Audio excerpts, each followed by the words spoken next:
ওগো, মেলা রাত হয়ে গেল, বাস কখন আসবে? বাপ, করিমপুর যাওয়ার বাস কখন আসবে? করিমপুর যাবেন? এত রাতে করিমপুর যাওয়ার গাড়ি পাবেন না তো, আবার সে সকাল 6টায়। ওগো, সবাই তো বলে বাবু কলকাতাতেই থাকে, চলো না আজকে রাতটা বাবুর বাড়িতেই থাকি গে। ও আর আমার ছেলে নাই গো, তোমার মন গেলে তুমি যাও, আমি এইখানেই শোবো। ওগো চলো না, সকালে উঠেই তো চলে যাব।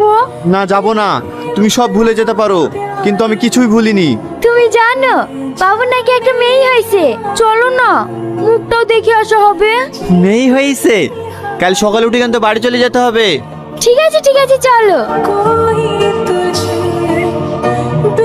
বাবু ভালো আছে? মা তোমরা আসো আসো, বাড়ি থেকে আসছো নাকি? না, এটা তোর আব্বার বুকে কদিন ধরে যন্ত্রণা করছে, তাই কলকাতা ডাক্তার দেখাতে এসছি।